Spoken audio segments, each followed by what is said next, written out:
ven que está grabando. Creo que ya estamos bien. Ahora entonces, algo de lo que quería que se enteraran un poco con el artículo es sobre desde dónde viene la electrofisiología, ¿no? Viene pues desde hace varios siglos. Hay registros de 1780, pero bueno, si ustedes leen a los historiadores, van a ver que alguien sugirió algo eléctrico allá por Galeno y ese tipo de cosas. Pero bueno, ya más concreto, estamos hablando del siglo XVIII y al que nombran como el protagonista de los orígenes de la electrofisiología, pues es a Galvani, porque él empezó a hacer experimentos en animales, como se ve en esta figura, un poco tétrica para mi gusto, ¿no? Cómo hacían la preparación, principalmente en ranas, cómo separaban las piernas, les exponían los nervios y eso lo conectaban a este tipo de máquinas que en aquel entonces eran sus estimuladores. Tengo entendido que estos dispositivos generaban como especie de chispas, así como cuando uno se da un toque de que se levanta de un sillón, toca la perilla y sale un chispazo. Pues algo parecido, ¿no? Por fricción me parece que era este estimulador. Y eso le daba un pequeño toquecito al nervio de la rata, y eso, digo, de la rata, de la rana, y eso provocaba una contracción de los músculos de las piernas, ¿no? Entonces, ahí el debate en aquel tiempo era si ese fenómeno era eléctrico para empezar y si era interno, o sea, que la electricidad se podía generar dentro de la rana o si era algo provocado desde afuera, ¿no? Y bueno, aquí tienen este estimulador y este que se ve por acá me llama mucho la atención porque dicen que es el antecedente del capacitor. Se llama algo así como, ¿cómo le llaman? Leyden jar, pues no sé cómo sea la traducción en español, pero en realidad son dos como vasitos de un material conductor y en medio tienen un vasito que lo separa, que es como un aislante. Entonces, como ustedes saben, pues dos conductores separados por un aislante, pues es un capacitor, ¿no?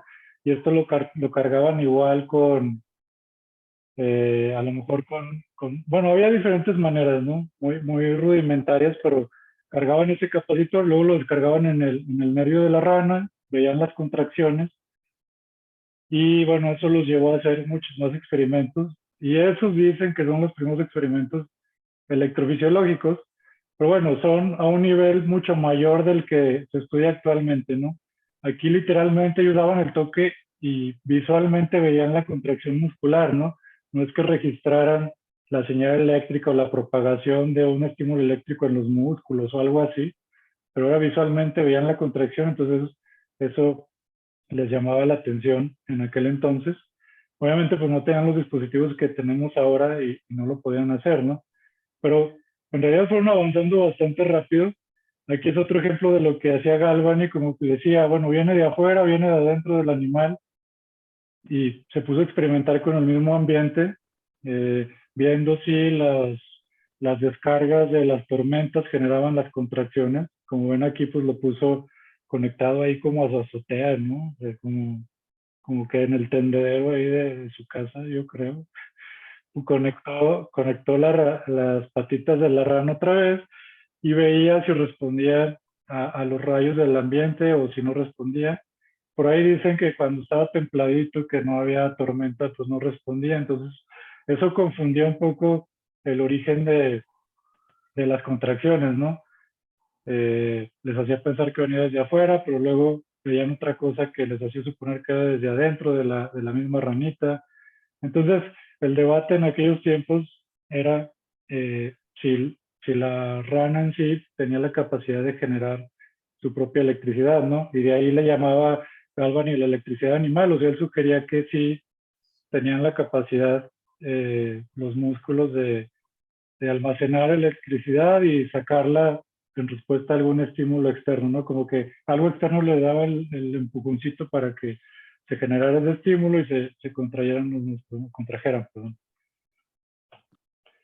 Y bueno, aquí, no sé si leyeron el artículo, pero si no, cuando lo lean, chéquense lo de la famosa controversia entre Volta y Galvani, porque Volta siempre le llevó la contra a Galvani, que decía que su hipótesis era incorrecta, que él veía contracciones porque en realidad en sus conexiones había dos metales que estaban como frotándose y eso era lo que hacía que se contrajeran los músculos de la rana.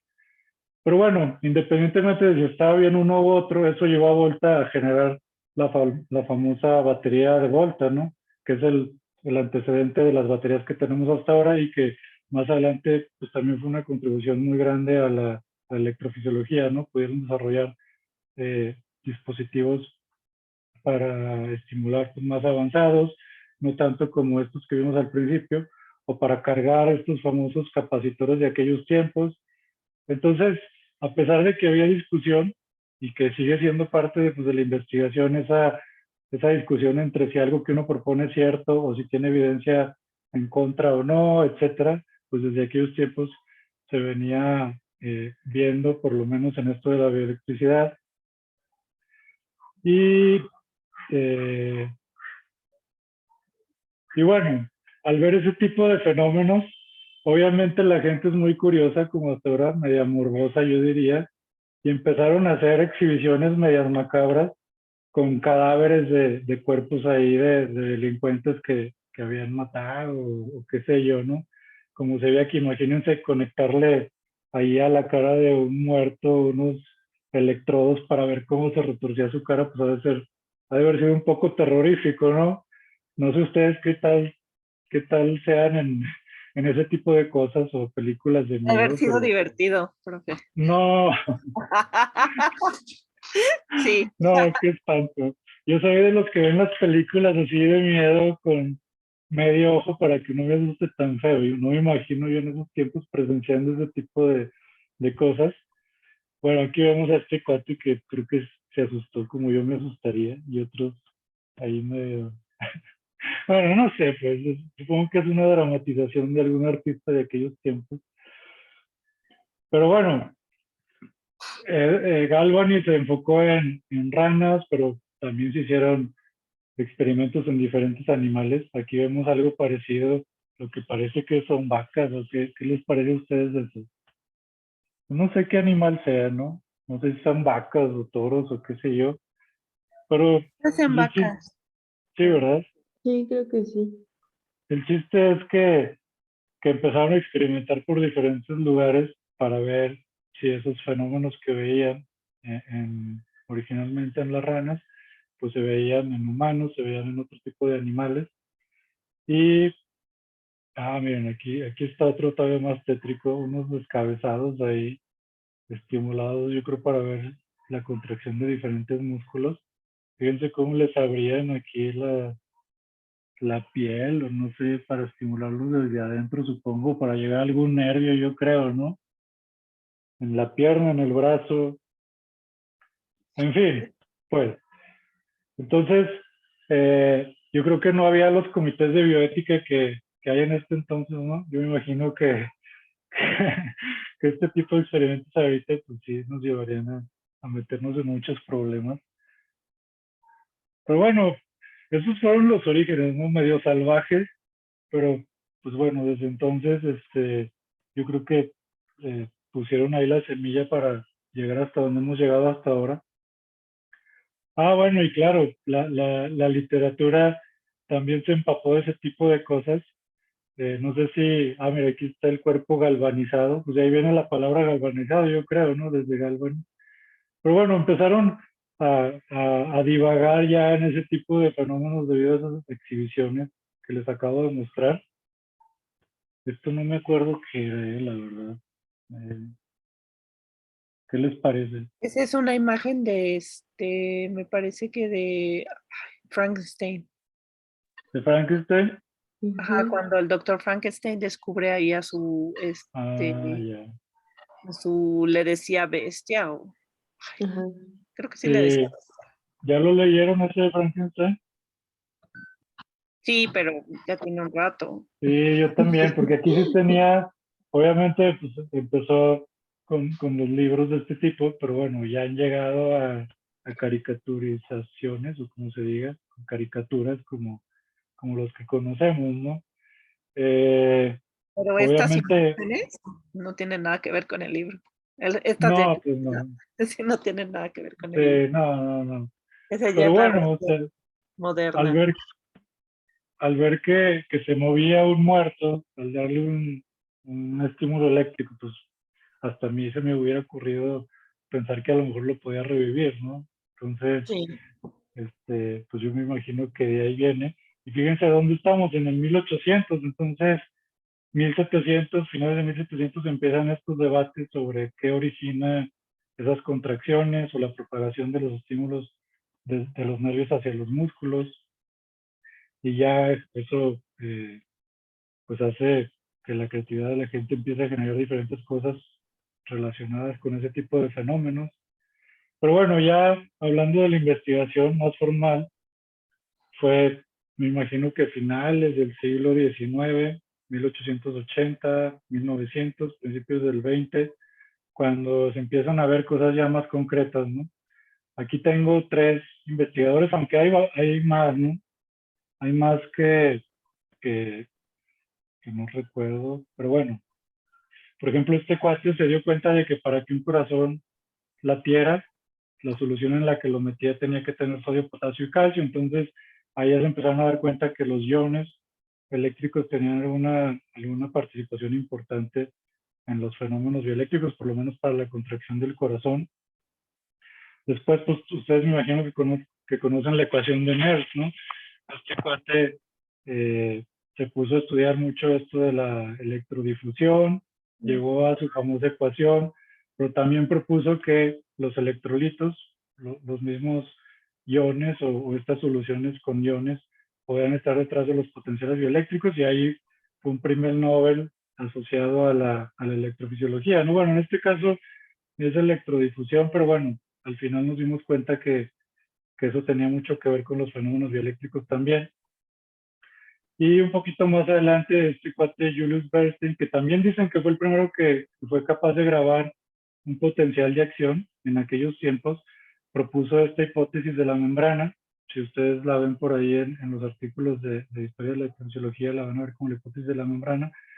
Y esa hipótesis propone que el potencial de reposo de las células se debe a la permeabilidad de la membrana celular al potasio, y que precisamente esa excitación, que es finalmente lo que nos dimos cuenta que era el potencial de detección, se debía a que la permeabilidad de esa membrana cambia, ¿no? Entonces, si se fijan, pues todo esto eh, tiene mucho que ver con la parte electrofisiológica. Hasta la fecha, incluso con las técnicas más recientes que les voy a platicar, pues medimos ese tipo de cosas, ¿no? Movimiento de iones, que es al final difusión de iones a través de la membrana, y cambios en la permeabilidad, ¿no? Pero bueno, eh, ustedes saben que a veces el avance de la ciencia es un poco lento, aunque vaya por el camino correcto y se tengan las ideas correctas, porque yo creo que fueron, no sé, fácil 50, 60 años en que pudimos medir realmente este tipo de cosas que ellos propusieron muchos años antes, ¿no? Entonces, voy a dar un brinco muy grande precisamente hasta 1963, porque estos tres cuates, Hodgkin Huxley, que imagino que ustedes los deben de conocer, junto con un señor de apellido Eccles, también ganaron el Nobel por sus contribuciones también en la parte de electrofisiología. Aunque ellos, si se ponen a leer la historia de ellos, empezaron con sus estudios, no sé, bueno, vienen haciendo cosas desde los 20, los 30, los 40, y ellos sacan sus artículos más importantes en los 50, después de la guerra. De hecho, sus investigaciones se interrumpen por la guerra y tienen que irse a otros laboratorios. Es así como de película gringa, ¿no? Yo me imagino como una película tipo Pearl Harbor, contándonos las peripecias de estos cuates para llegar a sus descubrimientos. Los ponen a trabajar en cosas militares, se interrumpen sus cosas de bioelectricidad para irse a trabajar a cosas militares, después regresan y publican sus artículos y ganan el Nobel por eso. Pero bueno, ellos ya se dieron cuenta, eh, o midieron directamente y comprobaron, demostraron que, que los potenciales de acción, por lo menos en lo que ellos trabajaron, que fue la acción del calamar gigante, se provocaba por la entrada y salida de sodio y potasio, ¿no?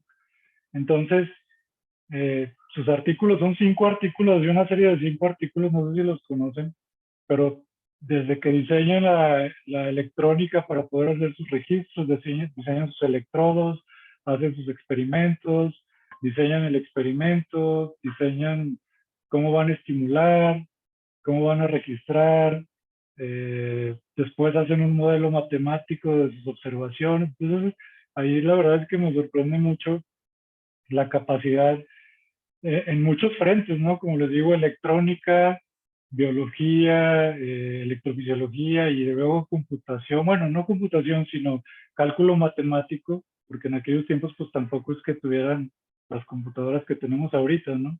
Entonces, es impresionante ver cómo ellos en aquellos tiempos lograron hacer eso y demostrarlo. Y sus artículos, aparte de eso, eh, se ve que conocían demasiado el tema porque hablan de las fuentes de errores y ahí mismo se ponen a discutir sobre los errores que pudieron tener en sus mediciones o en sus registros o en sus modelos. Entonces, si en algún momento quieren ver, desde mi punto de vista, una demostración del método científico en su esplendor, chéquense los 5 artículos de Hodgkin y Huxley. Creo que son muy importantes. Y bueno, pues por eso mismo ganaron su Nobel en el 63, ¿no?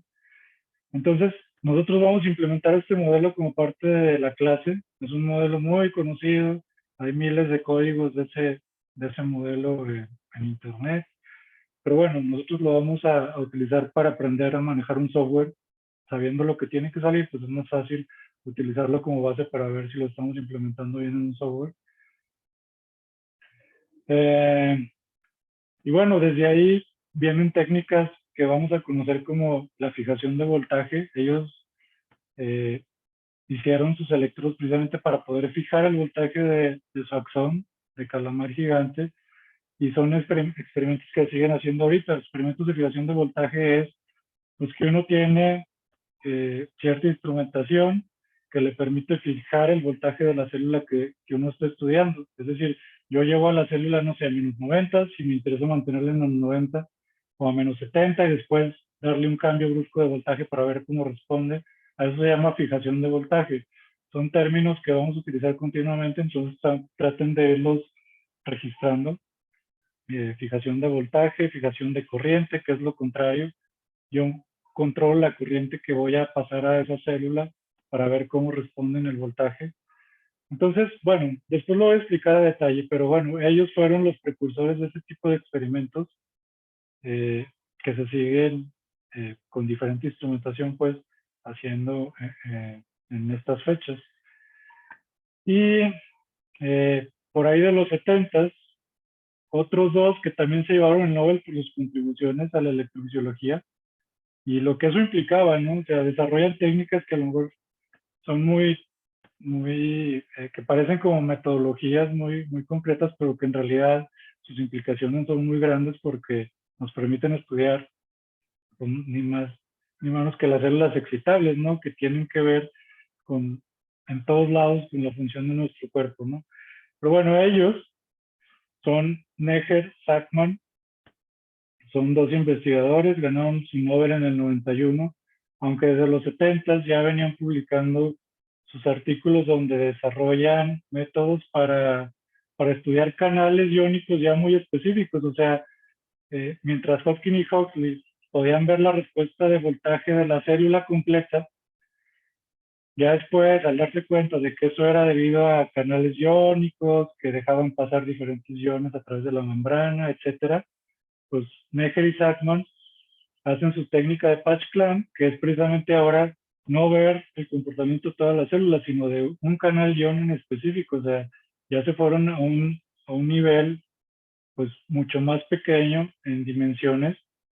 Estamos hablando de cosas de, pues, no sé, yo diría que de nanómetros. O sea, tú literalmente vas a medir algo que en la membrana celular mide nanómetros y vas a ver cómo eso está abriendo y cerrando y al final eso tiene que ver con la respuesta que vieron Hodgkin y Huxley, y bueno, otra vez una gran contribución. Estos cuates también nominaban por lo que se ve la electrónica, porque ellos mismos hicieron sus amplificadores, diseñaron sus electrodos, hicieron sus experimentos, los analizaron. Entonces, otra vez, pues muy merecido por su contribución. Y esta técnica desde entonces es la más utilizada en electrofisiología celular, aunque hay diferentes técnicas dependiendo de lo que uno quiera ver. Pero bueno, la técnica de Patch-Clamp es de las más utilizadas para la caracterización electrofisiológica a nivel celular.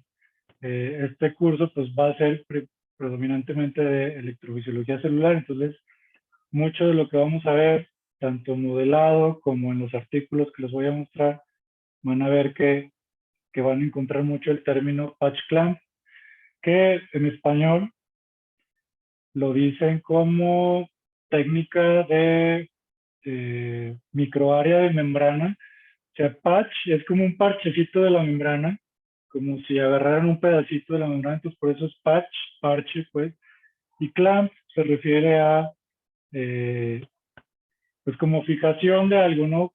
Por ejemplo, fijación de voltaje en inglés es voltage clamp, o current clamp, que es fijación de corriente. Entonces, a esto se refieren a que agarran un pedacito de la membrana y pueden controlar el voltaje o la corriente para medir diferentes cosas a nivel electrofisiológico. Entonces, de ahí viene el nombre de la técnica de patch clamp. Déjenme ver si aquí se me olvida algo. Bueno. Y fíjense por qué les dieron el Nobel, pues por sus descubrimientos sobre la función de canales iónicos unitarios, pues, o sea, con un solo canal iónico en las células. Ya estos cuates les dieron por sus descubrimientos sobre los mecanismos iónicos involucrados en la excitación e inhibición en la membrana de las células nerviosas, ¿no? Entonces, si se fijan, están hablando de diferentes niveles de organización. Estos a nivel celular completa ven el potencial de acción y estos a nivel de un solo canal iónico, ¿no? Entonces, eh, por eso son, yo diría que las contribuciones más importantes, estas dos, porque ya estamos hablando de electrofisiología moderna, ¿no? Acá, pues, eran instrumentos muy rudimentarios, que aunque les permitía ver cómo se contraían los músculos, pues no les permite medir con tanto detalle como estas dos, ¿no? Que son eh, ya técnicas modernas. De hecho, Hodgkin y Huxley, pues muchas veces son nombrados como los padres de la electrofisiología moderna, aunque la historia pues viene desde mucho más atrás. Entonces, ¿no se tiene alguna duda, alguna pregunta hasta ahora sobre esto? ¿O vamos bien? No, todo bien. Ok, Muy bien, bueno, profe.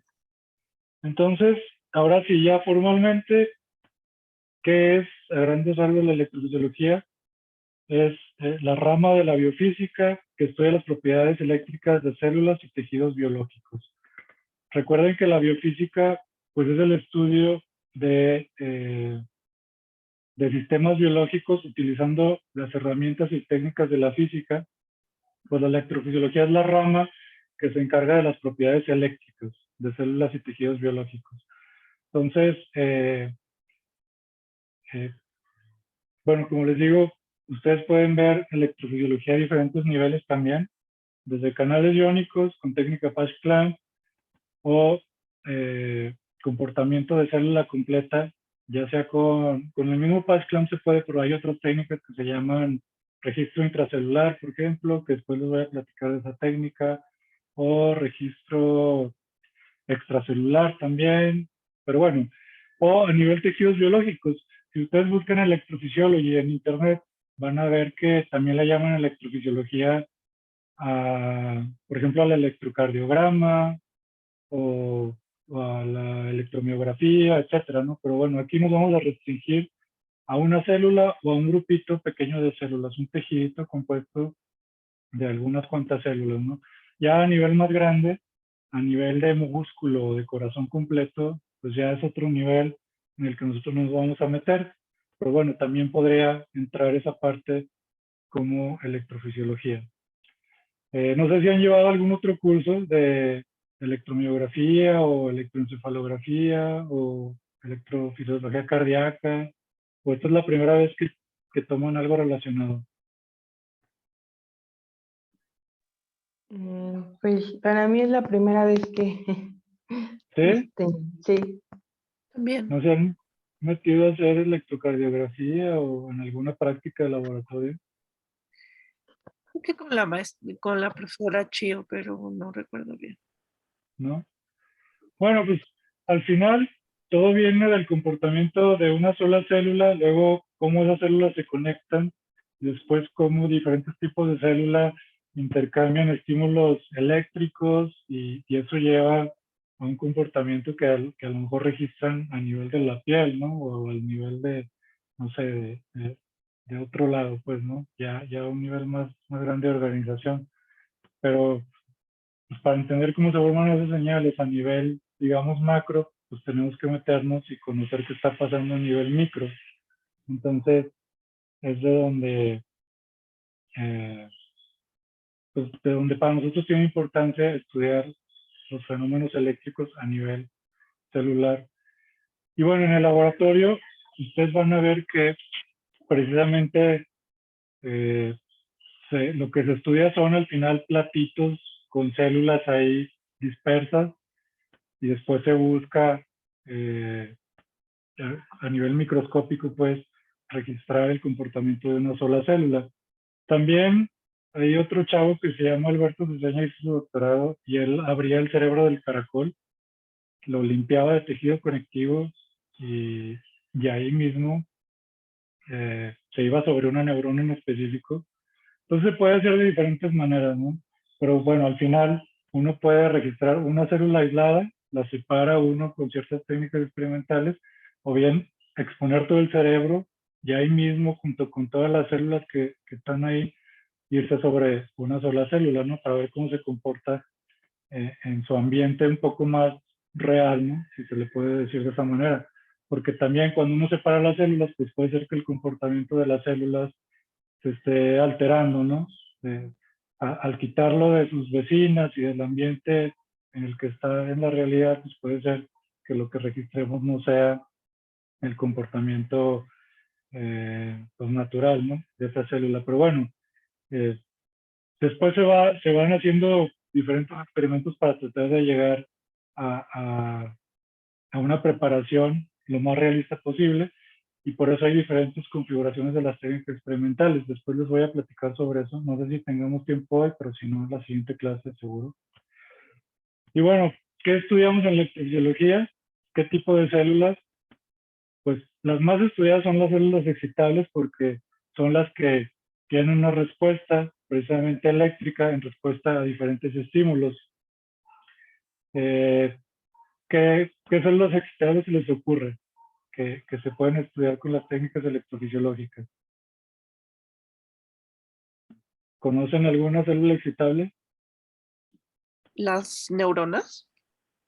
Las neuronas, sí, son pues de las más conocidas. ¿Tú, Nancy? las cardíacas. Las musculares, pues sí, diferentes tipos de células musculares.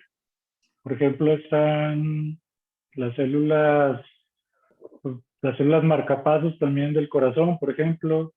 Incluso dentro de esas que me nombraron, pues hay diferentes, ¿no? Pues, dentro de las neuronas, pues, hay diferentes tipos de neuronas. Todas pueden ser excitables. El estímulo que reciben puede ser diferente. Por ejemplo, ¿qué estímulo puede recibir una neurona, Lilian, para que responda eléctricamente? ¿Qué crees? Es un estímulo eléctrico, definitivamente. Un estímulo eléctrico, un neurotransmisor puede ser, ¿no? Un neurotransmisor. Y en las cardíacas, pues también, ¿no, Nancy? Yo me imagino que ustedes sabrán más de esos temas, ¿no? Yo me dedico principalmente a las células pancreáticas, pero yo me imagino que tanto las neuronas como las células cardíacas pues pueden recibir un estímulo eléctrico de, por ejemplo, las células marcapasos del corazón o bien una señal nerviosa que modifica su comportamiento eléctrico, ¿no? Ya sea para generar una taquicardia o para o el contrario, ¿no? Para disminuir la frecuencia cardíaca, dependiendo de dónde viene el estímulo nervioso, ¿no? Entonces, células excitables pues son esas, ¿no? Que responden con cierta actividad eléctrica a diferentes estímulos que pueden ser muy diversos, como ustedes mismos lo han dicho. Se me ocurre también, por ejemplo, las células sensoriales. Cuando yo me presiono el dedo, aquí algo está generando un estímulo eléctrico que está llegando de alguna manera a mi cerebro y está haciendo que yo tenga la sensación, ¿no? De que, de que me estoy presionando aquí o incluso que me estoy lastimando, ¿no? Lo que sea. O también las células, eh, me imagino que de los ojos que están recibiendo luz y están traduciendo ese estímulo de luz a una señal eléctrica para yo poder reconstruir la imagen a mi cerebro. O las células pancreáticas, ahorita vamos a ver ejemplos concretos de esas células, que, que tienen un mecanismo de transducción de la glucosa que tengo en la sangre, que ellas miden de cierta manera, y dependiendo de ese nivel de glucosa, responden con una actividad eléctrica característica para secretar insulina, ¿no? Entonces, eh, es muy importante la electrofisiología y por eso también la importancia de los descubrimientos de estos cuates que les platiqué hace un ratito, porque con esas técnicas ustedes pueden estudiar todas esas células, ¿no?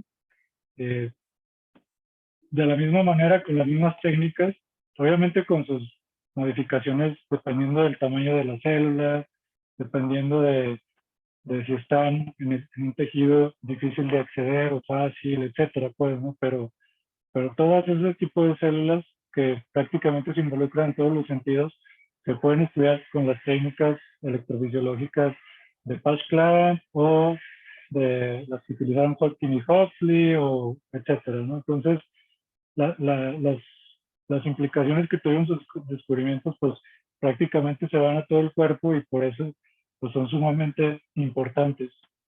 Entonces, aquí tenía unos ejemplos, pero quería pues, que ustedes me dijeran qué conocen de células excitables para poder saber más o menos dónde estamos parados. Déjenme, estoy tratando de quitar, bueno, no puedo, pero bueno. Entonces, el primer ejemplo que mencionó Lilian, pues fue las células nerviosas.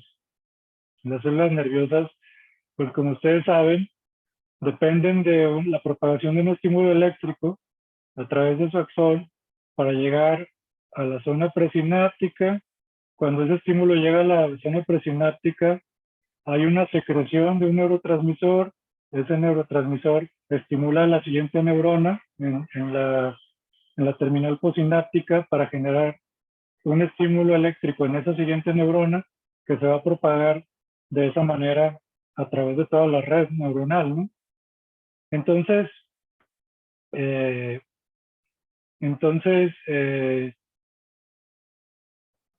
pues la actividad eléctrica de estas neuronas tiene una morfología característica, que es la que les muestro yo aquí arriba. ¿Cómo la describirían ustedes? Que, bueno, primero está en milivolts, ¿no? Es una señal eléctrica. Las señales en electrofisiología se miden literalmente en milivolts o en picoamperes o en miliamperes o en ese tipo de unidades.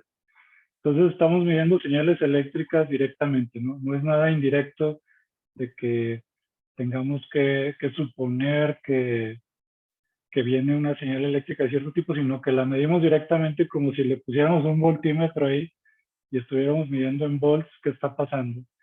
Entonces, eso es muy importante siempre, ver las unidades en las que están las señales. En electrofisiología celular siempre vamos a ver milivolts.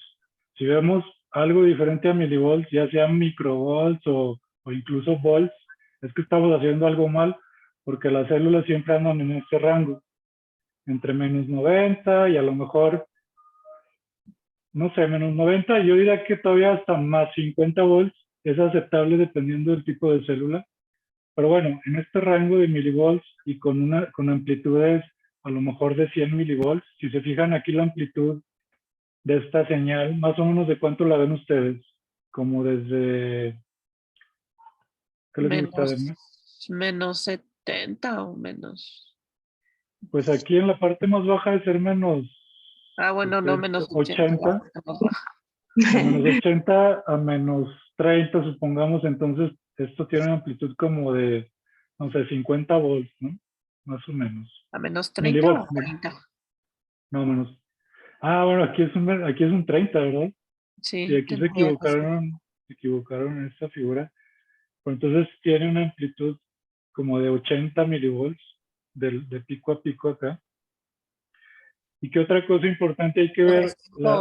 De 100 ¿Mande? a 100, como de 100, ¿no? Porque si son menos 80 a 20, pues sí son como de 100, es como una amplitud de 100. Cierto, cierto. 100 milivolts amplitud de esta señal. Entonces, si es de menos 80 a 30, sí, más o menos. 10. Sí, entonces, bueno, a nivel celular siempre está en milivolts y la escala temporal también es muy importante. Fíjense que estamos hablando de unos cuantos milisegundos. Una señal, un potencial de acción como el que vemos aquí. Por eso, haber medido un potencial de acción en los 1800 me parece también impresionante, porque la resolución temporal que debieron de tener los dispositivos que aquellos cuates inventaron en aquel tiempo, pues para mí la verdad es que es impresionante que tuvieran la capacidad de medir un fenómeno en milisegundos, ¿no? Y la verdad es que son señales pues, muy pequeñitas, difíciles de ver incluso todavía en estos tiempos, porque el ruido eléctrico que a veces se tiene en los laboratorios reales es muy problemático, o sea, genera mucho problema. Mucho tiempo de un experimento se lo lleva a uno tratando de reducir lo más posible el ruido de todos lados. Entonces, después ya lo ven a uno ahí forrado en papel aluminio, como, no sé si vieron la película esta de Señales, creo que se llama Señales, que se ponía un gorrito así picudo de papel aluminio, pues casi, casi, ¿no? Llega a un nivel de superstición, creo, el poder reducir el ruido, de no me muevan este papel o ese cable tiene que estar colgado ahí arriba porque si no me está metiendo ruido, etcétera, ¿no? Pero bueno, estas son señales, no sé si sean reales, ¿sí? Las tomé de este artículo, a veces son como esquemáticas, pero bueno, habría que ver si son reales. Pero bueno, entonces, milivolts en la amplitud de las señales eléctricas y milisegundos en la parte temporal. Aquí nos está diciendo que el potencial de acción dura 180 microsegundos, pero bueno, no sé, habría que verlo. Y por acá tengo ya un segmento más largo donde yo veo, donde se ve pues cómo es esa señal a lo largo de un tiempo más prolongado, ¿no? Entonces, ¿qué más? ¿Cómo más se describen estas señales? Amplitud, duración del potencial de acción, forma del potencial de acción. Aquí podríamos decir que crece el voltaje lentamente, después llega una, bueno, ahorita vamos a ver la terminología, esto se le llama despolarización súbita. Es el pico, repolarización y Sí, todas el las pico, repolarización muy rápida. Aquí es una hiperpolarización porque, si se fijan, más o menos viene con menos 70 y cuando repolariza cae a un nivel todavía más bajo y luego ya regresa, ¿no? Entonces, esto es despolarización lenta, una despolarización súbita rápida, después una repolarización muy rápida, luego hiperpolarización y luego otra vez despolarización, ¿no? Esas palabritas supongo que ya las conocen, ¿no? Pero bueno, las vamos a estar repitiendo a lo largo del curso y así describir este tipo de señales que vamos a ver o en los artículos experimentales o en las simulaciones que ustedes hagan a lo largo del curso. Bueno, y además de esto, la frecuencia. Más o menos, ¿qué frecuencia creen que hay aquí? ¿Cada cuánto tenemos un potencial de acción? Tú lo puedes más o menos calcular, Nancy.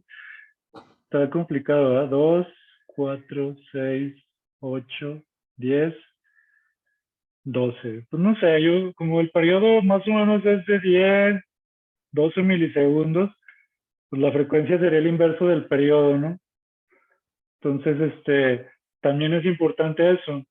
A lo mejor esta célula dispara a cierta frecuencia en respuesta a cierto estímulo y otras células, otro tipo de neuronas que a lo mejor no son estas de Purkinje, pues tendrán otra frecuencia, ¿no? U otra amplitud, u otra morfología de la señal. Entonces, eh, eso es lo que se llama caracterizar la señal eléctrica de una célula.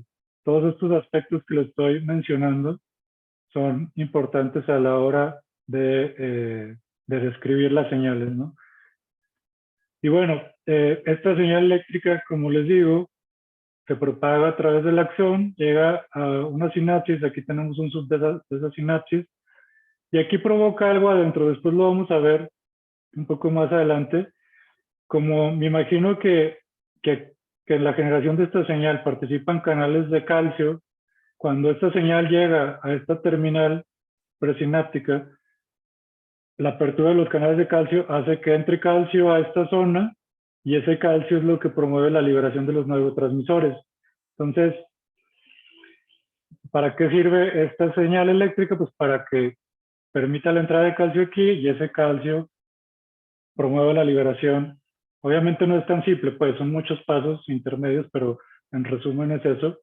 Y al llegar esos neurotransmisores a la siguiente neurona, se va a estimular y vamos a generar otra vez este tipo de señales eléctricas y se va a repetir el proceso, ¿no? Hasta llegar pues, al destino final de esa señal donde tenga que llegar.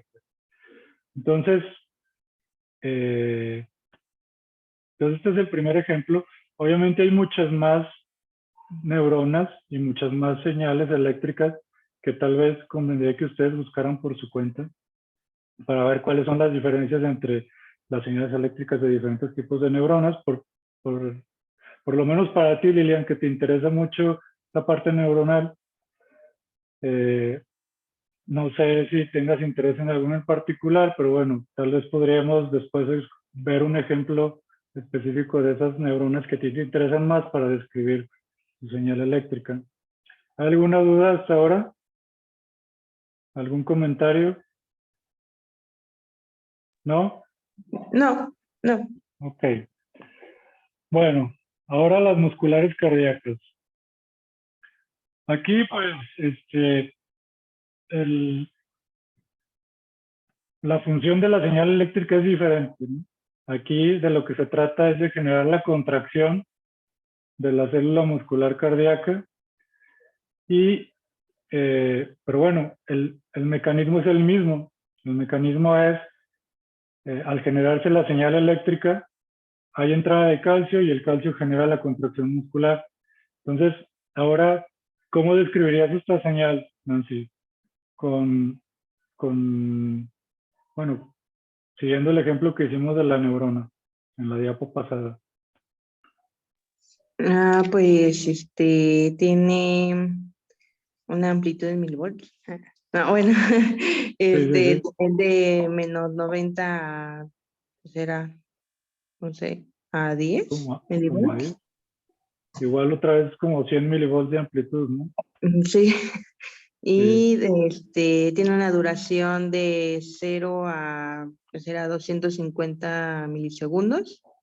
Ajá. Y son dos señales, una donde está la del potencial de acción del músculo cardíaco y la otra de la contracción, ¿o qué es?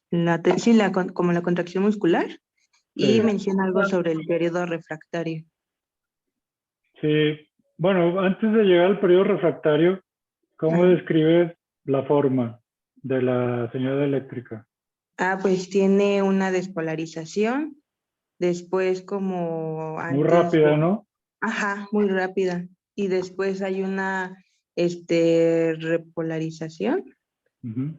lenta que va bajando y después, no, aquí ya no hay una hiperpolarización porque después de la potencial de reposo vuelve a estar como estable y ya después, ya. Ujú. Sí, bueno, pues aquí como que yo diría que esto tiene tres fases, ¿no? Una repolarización corta pero rápida aquí, después algo prolongado, lento y después ya una repolarización pues mucho más rápida, ¿no? Para regresar al potencial de reposo, como bien lo mencionaste. Pero si te fijas, hay una diferencia gigantesca en cuanto a la duración del potencial de acción de esta célula muscular cardíaca, ¿no? Acá en la pasada veíamos que duraba en el orden de microsegundos o milisegundos en el mejor de los casos, y acá estamos hablando de cientos de milisegundos, ¿no? Entonces, dependiendo de la función, pues vamos a tener diferentes comportamientos eléctricos y eso me imagino que tiene su razón de ser, ¿no? Pues aquí el, el corazón pues tiene que latir con una frecuencia a lo mejor de segundos, ¿no? De a lo mejor 1 por segundo o algo así, o un poco más. Y por eso no podemos estar disparando tan rápido, ¿no? Entonces, por eso yo imagino que el potencial de acción de la célula muscular cardíaca es mucho más largo que el de una neurona, que a lo mejor tiene que estar generando la liberación del neurotransmisor de manera más continua o qué sé yo, pues, ¿no? Son ejemplos como muy vagos, nomás para empezar a introducir la terminología del curso y que se vayan familiarizando con las señales que vamos a estar estudiando. ¿Qué se nos olvida de aquí? ¿Nada? Creo que no. Bueno, y aquí muestran la asociación de la señal eléctrica con la respuesta en la tensión muscular, ¿no? Aquí, eh, como les digo, yo imagino que cuando se despolariza esto, empieza a entrar calcio y tiene que haber suficiente calcio como para que el músculo se contraiga y al cerrarse o al caer la señal eléctrica, pues a su vez un poco después cae la contracción muscular, ¿no? O cesa la contracción muscular. Y bueno, aquí hay algo importante también que se llaman uniones comunicantes.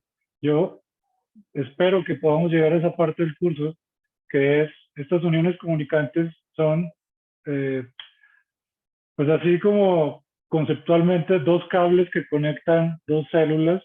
Entonces las señales eléctricas de una célula conectada con otra célula vecina, pues van a estar como interactuando, ¿no? Influenciándose una a la otra. Y tal vez cuando llega la señal a una de esas células, después hace que se propague a todo el tejido, ¿no? Es lo que les decía, que al estudiar una sola célula y después grupitos de células, vamos yendo como a entender el comportamiento de un tejido ya más grande, porque pasan este tipo de fenómenos, ¿no? Que tienen conexiones entre ellas que les permite ir propagando la señal eléctrica a través de todo el tejido. Entonces, uniones comunicantes también es un término que a lo mejor utilizamos más adelante en el curso. Son simplemente conexiones eléctricas directas entre dos células y eso va a formar el comportamiento eléctrico ya a nivel de tejido. Como les decía, los otros tipos de células que tienen la misma respuesta eléctrica pero a diferente estímulo son las sensoriales, que son las que les muestro en esta figura. Aquí fíjense que aquí tenemos arriba la señal eléctrica, el potencial de acción. Esto es lo que estaría en milivolts, ¿no? No tenemos unidades de tiempo porque, bueno, es algo así como ilustrativo nada más, pues estas no son señales reales, pero nos permite entender qué es lo que varía en una señal eléctrica, por lo regular. Fíjense, aquí es como la fuerza del estímulo, la presión que hacemos en la piel. Aquí viene en la curva verde, es la presión que estamos ejerciendo en la piel. Y hasta arriba tenemos la respuesta eléctrica. Fíjense cómo tenemos una presión muy baja que no genera una respuesta eléctrica, más, bueno, pues sí, una presión muy leve, a lo mejor apenas estoy tocando. No tengo una respuesta eléctrica, empiezo a incrementar la presión, empiezo a ver potenciales de acción. ¿Y qué observan cuando yo aumento la presión en mi piel? ¿Qué respuesta o qué cambio en la respuesta eléctrica observan en este tipo de células? Pues que se desencadenan un montón de potenciales de acción mucho más rápidos. Sí, que aquí como que la información se está codificando en frecuencia, ¿no? Si se fijan, la amplitud es la misma, pero Pero yo la estoy recibiendo un estímulo más seguido, ¿no? En respuesta, digo, estoy generando un potencial de acción con una frecuencia mayor en respuesta a un estímulo más grande. Entonces, muchas veces eso puede verse también, no sé si en las células cardíacas, fíjate, yo me imagino que sí, o sea, que a lo mejor se genera un estímulo más seguido, pero sin cambiar la amplitud y la amplitud de las señales en las neuronas, yo imagino que también. Entonces, por lo general, lo que vamos a ver van a ser cambios en frecuencia, a menos que, como vamos a ver más adelante, hagamos algo muy específico para tratar de ver si varía la amplitud bloqueando ciertos mecanismos de la célula o en respuesta a una mutación de la célula que le pegue a algún canal que está participando, etcétera, pues, ¿no? Entonces, por eso les decía que la frecuencia de la señal es muy importante medirla, porque muchas veces la información está codificada en los cambios en frecuencia de señal o de la forma, ¿no? También hay veces que no cambia la amplitud, pero cambia el grosor de la señal eléctrica y eso también tiene implicaciones funcionales importantes. Y mis favoritas son las células pancreáticas, en particular las células beta, porque como les decía, bueno, estas están en el páncreas, están en pequeños grupitos que se llaman islotes, el Langerhans, aquí hay muchas células de diferente tipo, entre ellas están las betas. Las betas, como les decía yo, tienen una especie de sensor de glucosa que les permite modular su las que actividad si se eléctrica. echan a perder nos da diabetes. Exacto. Sí, sí, sí, sí. Si comemos muchos gansitos y cosas de esas y coca y todo eso, se dañan y se altera la sensibilidad a la glucosa, por ejemplo. Y eso hace que no disparen en respuesta al estímulo de glucosa como deberían, ¿no? Entonces, si se fijan, me gusta este ejemplo porque muestra señales muy diferentes. Las que hemos visto hasta ahora pues son más de este tipo, ¿no? Potenciales de acción muy típicos, que son como espiguitas que suben y bajan. Pero estas células muestran un comportamiento un poco más complejo. ¿Cómo lo describirían ustedes? Tú, Lilian, ¿cómo describirías, por ejemplo, este? Como una serie de potenciales de acción que no llegan a su fin. No, no, o sea, como es que más bien estoy viendo como la imagen de al lado, que está como más ¿Está? ajá, me imagino que viene de la misma, pero la idea es que no llega a la repolarización, a la hiperpolarización. Ujú. O sea, como que ocurre la despolarización, luego repolariza y otra vez vuelve a despolarizar y no llega a ese periodo de hiperpolarización. No sé, me da la impresión de que es algo así, ¿no? O sea, que no, Sí, no termina no, o sea, como que el potencial de acción, no termina de la misma forma que en las otras células, ¿no? O sea, como sí. que está segmentado ese potencial de acción en tres cachitos y luego ya otra vez. Ay, sí, no sé, No, se sí, me sí, ocurre. sí. No, o sea, estás en lo correcto. O sea, aquí lo que estamos viendo es otra vez una despolarización lenta y luego una despolarización rápida, súbita,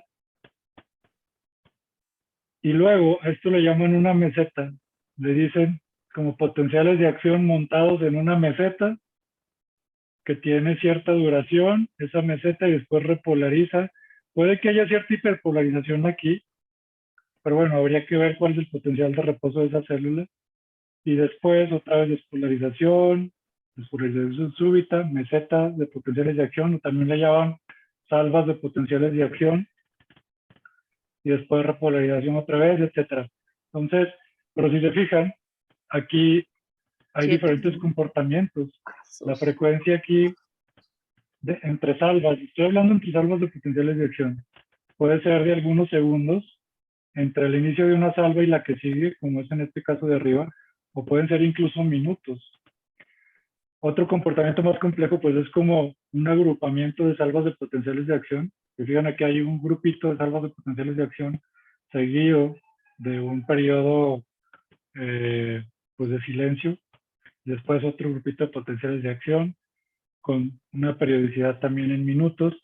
Pero bueno, puede ser que aquí arriba se haya una periodicidad en milisegundos, pero entre grupos de salvas sea en segundos o en minutos. Entonces, eso hace más complicado todavía el análisis de las señales, ¿no? Porque, pues acá en estas señales, pues era frecuencia, amplitud, etcétera, ¿no? Era como más simple. Pero acá pues, ya tenemos que ver, Más por ejemplo, uniforme y sí, constantes, a diferencia de aquí que parecen, o sea, sí hay una cierta uniformidad, pero es diferente. No sí, sé. aquí además de la amplitud, o sea, tenemos diferentes amplitudes, ¿no?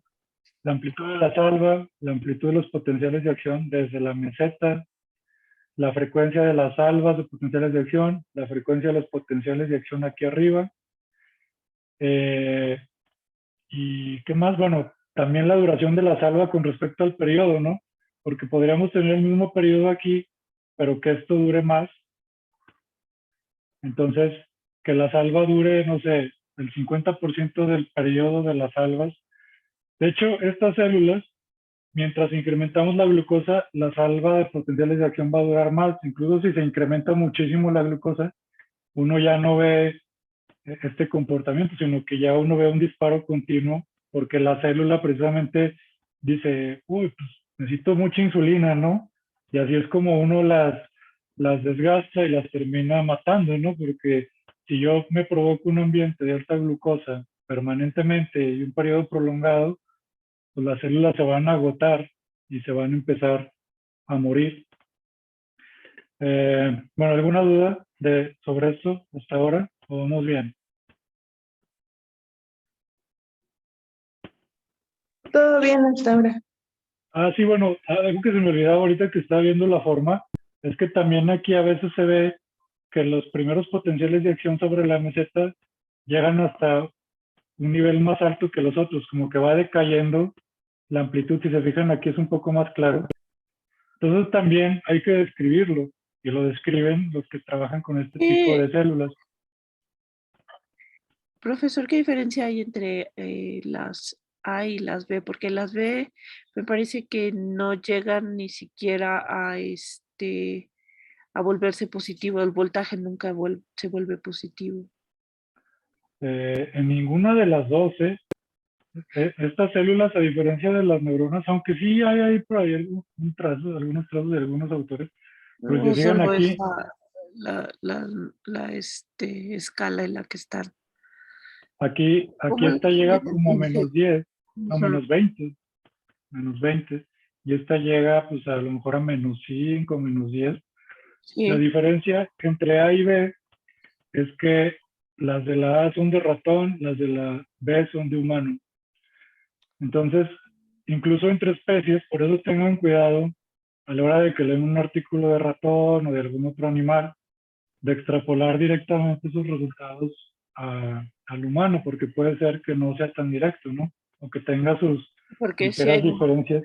sí hay bastante diferencia entre ratón y humano. O bueno, en el sentido mero de la señal, de la duración de la señal también. O sea, es Sí, sí hay una gran diferencia entre ratón y humano.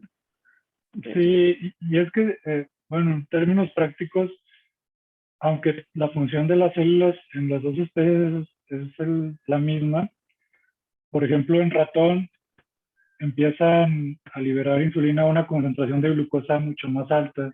En humano, o sea, los rangos de concentración en las que trabajan son diferentes, por ejemplo. Pero ya después uno empieza a encontrar más diferencias. O sea, por ejemplo, a nivel de los islotes, la organización de las células en los islotes de los roedores y de los humanos no es igual. Entonces la comunicación, la conexión entre células no es igual. Y ahí empieza ya como a diverger a haber divergencia entre los comportamientos, ¿no? Y es cuando uno llega a la conclusión de que, pues no es lo mismo, ¿no? Aunque se parezcan mucho a nosotros y tengan las mismas células, no es lo mismo. Y eso al final, al estudiar ya los detalles electrofisiológicos, se da uno cuenta de que es porque tiene, aunque son mecanismos similares, tienen sus diferencias que hace que al final generen comportamientos diferentes como los que vemos aquí, ¿no? Entonces, ¿cómo se sabe, por ejemplo, estas diferencias entre especies? Pues porque electrofisiólogos se pusieron a caracterizar los canales de las células de ratón y las células de humano y encontraron a lo mejor que, no sé, los canales de sodio son diferentes, ¿no? Los canales de calcio trabajan a diferentes voltajes o ese tipo de diferencias, ¿no? Es para lo que sirve de electrofisiología. Entonces, a nivel cardíaco, yo no sé qué diferencias haya entre las células musculares cardíacas, por ejemplo, de roedor y de humano, o las células nerviosas de roedor y de humano, o de los cerditos, ¿no? No sé qué estuvieron haciendo con los cerditos, Lilian. ¿Algo, me dieron algo así o no? No, Nada. no, Claro. con un grupo de cerditos lo que medimos fue la respuesta, la ventana de respuesta a estimulación magnética craneal. Entonces, eso fue con con un grupo de cerditos. Con otro grupo de cerditos lo que se midió fue eh, a, a través de un parche que tenía cierto cultivo de células, ver cómo sanaba contra... Ay, es que ya se metió el perro y el gato se está peleando con él. Perdón. Normal, normal. Sí, lo normal. Teníamos un grupo control y un grupo de cerditos que tenía diabetes y se les realizaron heridas.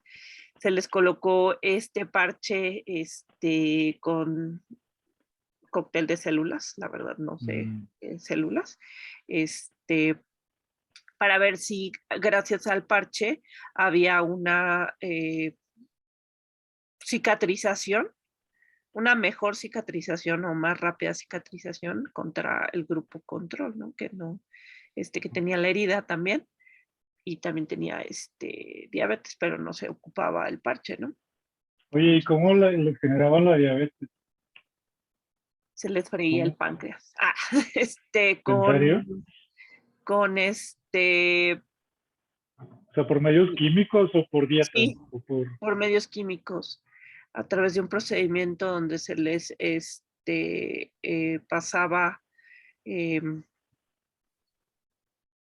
glucosa, mucha cantidades brutales. Entonces, pues se esperaba que con eso el páncreas fallara. Y en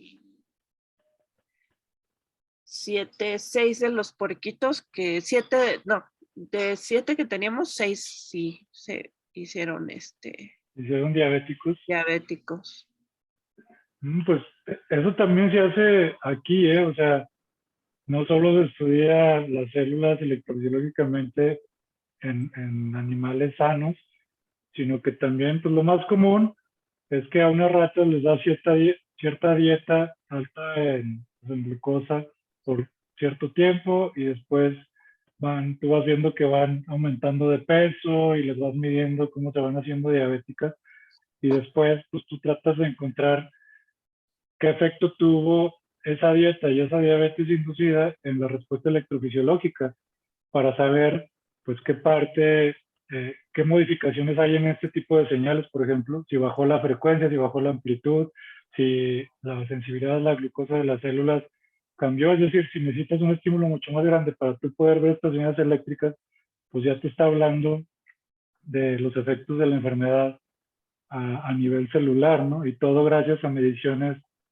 eléctricas de los mecanismos eléctricos de las células. Eh, no, pues hubiera estado padre hacer electrofisiología de esos páncreas, si es que le dejaron alguna, ahí, si le Lo que dejaron pasa, alguna bueno, célula. Lo que estuvo muy bien fue, sí se llevaron tejido, pero como fue un estudio externo, es decir, Ah, un laboratorio externo fue quien nos pidió realizar el estudio, pues ellos se llevaron obviamente las muestras de todo,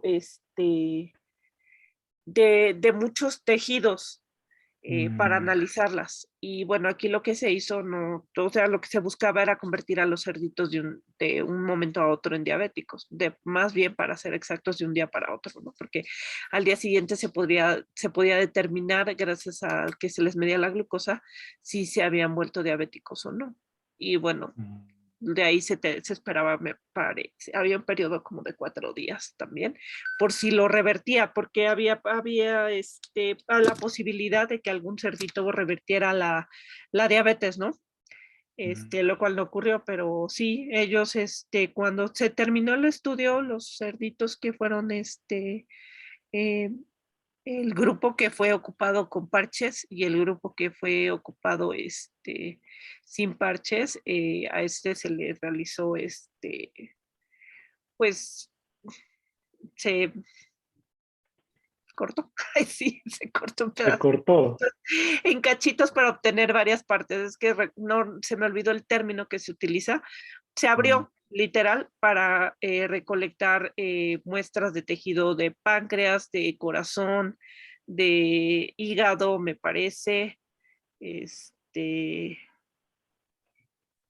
de, obviamente de la herida y riñón también, me parece, mm, básicamente casi todos los órganos y pues ya, ¿no? Que no sé uy, no. qué, seguramente ellos hicieron algún análisis ese tejido, pero no sé qué, mm, no sé qué Oye, análisis. ¿y eso cuándo fue ese proyecto?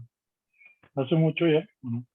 Pues justito antes de que empezara la pandemia, Ah, ok. porque durante la pandemia todavía, cuando se dijo que se tenía que cerrar la universidad, nosotros estábamos en pleno, ya se les había hecho las heridas a los cerditos, ya Mm, estaban con el parche, entonces había que ir a las revisiones casi diarias de estos cerditos.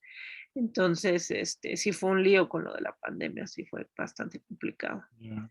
Pues creo Fíjate que que yo creo que 3 meses. nos falla a veces como, nos falla la comunicación porque yo imagino que mucha gente por ahí hace experimentos en ratas, saca el tejido que le interesa y lo demás lo desecha, ¿no? Cuando a lo mejor a nosotros nos podría servir o el cerebro o el páncreas mismo, ¿no? O qué sé yo, pues, ¿no? El corazón, y porque, no sé, creo que podríamos aprovechar más ese tipo de cosas, nomás que uno ni se entera, como que cada quien está en su cuevita. Y, También los protocolos, por ejemplo, en el caso de los cerditos, el protocolo era muy claro que tenían que, bueno, obviamente obtener todo el tejido que se requiriera y sacrificar al animal y explícitamente incinerarlo, ¿no? Entonces, pues no había. Y hubo un cerdito que no le sirvió, no les servía para nada, porque me parece que él revirtió la ¿Y qué condición. fue de él? Lo dejaron vivir, No, yo lo pedí, les dije que me lo dieran, pero el protocolo decía que ¿no? no se podía dejar a ningún cerdito vivo. Y les Pobre. supliqué que me lo dieran porque me había encariñado mucho, pero Sí. no, sí. Fíjense que una vez, yo todavía estaba en el doctorado, hace como 10 años, ahí mismo en el laboratorio, y una que ahora es doctora, se llama Esmeralda, trabajaba en ratas, y una rata pasó todo el protocolo, le sobrevivió, y dijo, pues, no sé, no se murió, entonces anda ahí como si nada, y la tuvo de mascota ahí del laboratorio un buen rato. Ustedes iban al laboratorio y estabas en el escritorio y de repente salió la rata por ahí, se llamaba Ramona. Pero bueno, acá yo no sé si se brincaron el sacrificio o si no estaba explícitamente como tú dices. Pero no sé, bueno, sí es muy rudo, pero bueno, si ya se va a sacrificar, valdría la pena aprovechar la vida del animal, ¿no? En cambio, por ejemplo, con el estudio de los cerditos que determinamos la ventana de tiempo de para la estimulación, bueno, para las respuestas de la estimulación magnética, el protocolo decía que no era necesario sacrificar al cerdito. Entonces muchos se regresaban al creador, pero el problema es que, bueno, una vez que el cerdo ha sido manipulado, es decir, se le han aplicado cualquier tipo de químico, en este caso por la anestesia, pues me parece que ya ellos no los ocupan pues para seguirles dando crianza y eventualmente con propósitos de comida, ¿no? No sé la verdad que habrán hecho ellos con eso, pero uno sí se lo llevó el técnico. Una de las cerditas se la llevó el técnico radiólogo. Que No luego digas que para las carnitas. se la cenaron en Navidad, me gustó mucho. Y yo dije, ay, se la llevó porque pues le gustó y está, pero no, se la llevó para ponerla en gorda y en Navidad, las pobre puerquita. Pobre. No, qué horror. Bueno, pues cada quien. Y a mí sí me gustan mucho los cerditos, son muy inteligentes, son muy juguetones, son muy buenos.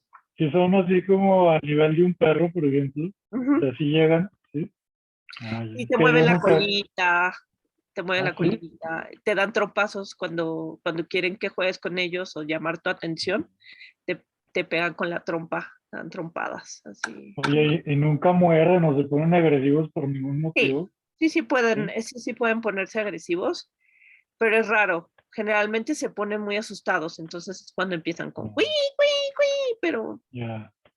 Bueno, y esos sonidos son como muy terroríficos, ¿no? A mí me dan como muchas ansias. También Sí, las ratas, ¿no? Las ratas también chillan muy feo. Pero pues bueno, yo creo que cualquier animal que está sufriendo, o que que tiene chilla, miedo. es muy feo, que tiene miedo, exactamente. Entonces sí me costó mucho trabajo justamente con esos cerditos, porque hice todo lo que no tenía que hacer, ponerles nombre, ponerme a jugar con ellos, irlos a cuidar, meterme con ellos. Ay, no, hice todo lo que no tenía que hacer.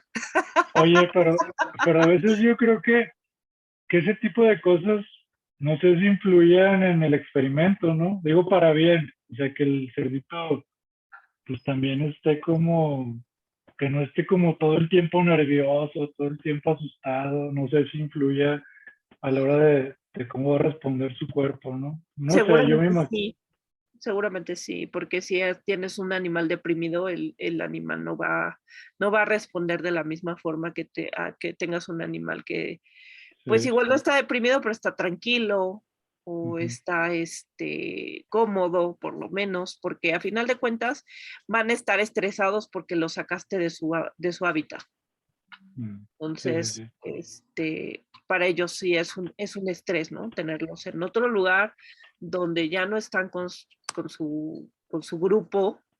Ellos se adaptan, como todos los animalitos, como casi todos los animalitos se adaptan muy bien. Y eso era lo que a mí me preocupaba, ¿no? Decía yo, bueno, pues si los trajeron y aparte están bebitos, pues que alguien juegue con ellos, que alguien les haga la vida lo más, amena que se pueda, pues van a Sí, sufrir un montón, pobrecitos. sí, ya sé. No, porque si han entrado a Joby, a la revista esta de videos, de protocolos, ¿no? Yo Bueno, no. pues es una revista en video que se llama Joby, Journal of Visualized Experiments, donde normalmente son protocolos, pero te lo demuestran en videos y te ponen el protocolo completo en texto, pero aparte un video haciendo paso por paso. Pues yo llegué a ver un video de cómo hacerles cosquillas a las ratas. O sea, los autores argumentaban que eso, no sé, ayudaba al animal a estar más tranquilo y no sé qué. Y literal era así como, voltealo y hazle así, ¿no? Entonces yo por eso te preguntaba esa parte, ¿no? Porque pues, tú dices que no lo debiste de haber hecho, pero a mí se me hace que no está tan mal, nomás que sí, al final me imagino que es más difícil verlo sufrir después y sacrificarlo al final del experimento, ¿no? Pero bueno, Sí. pues esa cosa, Aparte, pues, también en el experimento, o sea, ya de plano no se pudieron nombrar a los cerditos como sujeto 1, 2, 3. Entonces ya en las hojas y en todos los registros ya aparecían con el nombre que les ya habíamos parecía puesto. Babe, ¿no? No, bueno, Winnie, todo tipo de nombres, Bacon, Qué mala onda, eso está cruel, ¿no? Bacon, como sí, tocino, no, qué mala sí, onda.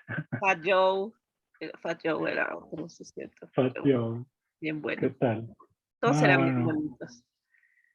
ni Esos eran. modo, pues a veces hay que aguantar ese tipo de cosas que son más rudas que casi todo. Pero bueno, vamos a continuar un poco. ¿Alguna duda sobre esto o va todo más o menos claro? Todo va claro hasta ahorita. ¿Sí? Todo ¿Tú, bien. Nancy? Sí, Ok. Bueno, entonces ya vimos la forma de las señales eléctricas de diferentes tipos de células excitables. Recapitulando, la electrofisiología es la rama de la biofísica que estudia las propiedades eléctricas de células y tejidos, ¿no? Ya vimos qué tipo de células vamos a tratar en este curso, que son células excitables, no limitados a estos que les mostré ahorita, ¿no? Pero bueno, son ejemplos que a mí me gustan para mostrar diferentes conceptos y diferentes señales para que ustedes vean la variedad de cosas que se van a ver. Pero ahora la electrofisiología no para ahí, no para en ver únicamente cómo responde la célula completa, como les comenté. O sea, eh, por ejemplo, estas mediciones, ¿cómo se hacen? Yo llego con un microelectrodo aquí que está conectado acá a unos instrumentos de laboratorio y aquí yo registro en la computadora estas señales, ¿no? Y a lo mejor yo perfundí esta célula con cierta glucosa para ver su respuesta, a lo mejor variando los niveles de glucosa, ver cómo cambiaban, como les menciono, la frecuencia o la duración de las salvas, etcétera. Pero si ahora me interesara a mí ver cómo se forma esta señal o por qué yo tengo esas características con las que estuvimos describiendo estas señales, o sea, qué genera esta despolarización lenta y luego qué genera la despolarización rápida y luego qué lleva el pico hasta menos 15 milivolts acá o hasta, no sé, hasta 10 milivolts aquí o hasta 30 milivolts acá, ¿no? O sea, qué mecanismos a nivel de la célula están generando estos cambios en la señal de voltaje. Es ahí donde entra la electrofisiología a un nivel más bajo, a un nivel más pequeñito, pues, para ser un poco más claro, donde yo voy a tratar de identificar primero qué mecanismos están o qué tipo sí, de mecanismos de transporte iónico se les llama, están participando o están presentes en la célula. Entonces, ahí empieza pues, lo que vimos que hicieron a finales del 1800 o a principios del 900, ¿no? Ver qué iones están involucrados. Entonces yo para empezar puedo a lo mejor poner la célula en diferentes soluciones, quitando y poniendo iones. Es decir, a lo mejor yo lo meto en una solución sin potasio y veo qué respuesta obtengo. Luego lo meto en una solución sin calcio y veo qué respuesta eléctrica tengo. Una solución sin sodio y veo qué respuesta tengo. Entonces, eso me va diciendo, a lo mejor si yo pongo o no un ion, no veo cambios en la respuesta. Entonces, igual me da la impresión de que esta célula no tiene canales de calcio, por ejemplo, ¿no? ¿Sí me explico esa parte? O sea, si yo registro una célula en una solución con calcio y veo esta señal, por ejemplo, y luego quito el calcio de esa solución en la que tengo mi célula y veo lo mismo, pues creo que es razonable suponer que el calcio no está participando, ¿no? O no de manera importante en esta señal eléctrica. Entonces, a lo mejor yo de ahí puedo empezar a concluir que esa célula no tiene canales de calcio. Qué raro la célula que no tiene canales de calcio, pues, pero es solo para ejemplificar cómo se va como tratando de de ir aislando los mecanismos y de ir identificando qué canales podrían estar participando. En cualquier momento, si algo no queda muy claro, por favor, interrúmpanme, ¿no? No se esperen a que yo les pregunte. Pero bueno, Sí, profe. déjame ver cómo borro aquí. Ahí está. No me gusta el rojo. Está muy escandaloso. Me altera mis nervios. Entonces, entonces eh, imagínense que a lo mejor ya dije, ok, yo vi que que mi señal eléctrica cambia cuando yo quito el sodio, el potasio, el calcio, ¿no? Entonces, ahora sí, yo puedo empezar a diseñar protocolos para medir mecanismos específicos que están participando en esa célula. Es decir, yo ya puedo enfocarme en caracterizar la población de canales de potasio, por ejemplo, ¿no? Entonces, hay técnicas experimentales que me permiten registrar ya no la célula completa, sino solo este canal en particular. Entonces, yo atrapo con mi microelectrodo a este canal y veo a qué niveles de voltaje se abre, a qué niveles de voltaje está cerrado, y así hago con todos los tipos de canales, ¿no? Y entonces así yo puedo llegar a una descripción ya muy específica de los mecanismos electrofisiológicos de esta célula. Si se fijan en la señal eléctrica, que son potenciales de acción, fíjense que tengo aquí milivolts, otra vez la amplitud más o menos de qué son, como de 80 milivolts acá. Veo mis potenciales de acción, la despolarización, la repolarización, la hiperpolarización, y otra vez, ¿no? Y veo un agrupamiento de potenciales de acción aquí, que después de cierto tiempo se vuelven a repetir. Tengo aquí pues mi escala temporal, pero bueno, si yo ya quiero saber qué está formando o dando forma a esta señal eléctrica, hago este tipo de experimentos donde al ver a qué niveles de voltaje se abren y se cierran estos canales, yo puedo empezar a decir, ok, en este segmento de la señal eléctrica participan los canales 1, que son estos, ¿no? Fíjense que hay dos tipos de canales. Entonces, según estos autores, pues este tipo de canales establecen el potencial de reposo de la célula, que en este caso es de cuánto, más o menos menos 60 milivolts, ¿no? Aquí estamos. Entonces el reposo es establecido por estos canales de potasio, que son canales de potasio de cierto tipo. Hay diferentes familias, después vamos a ver eso. Por aquí se llaman KIR y KATP. Entonces, estos dos canales establecen potencial de reposo.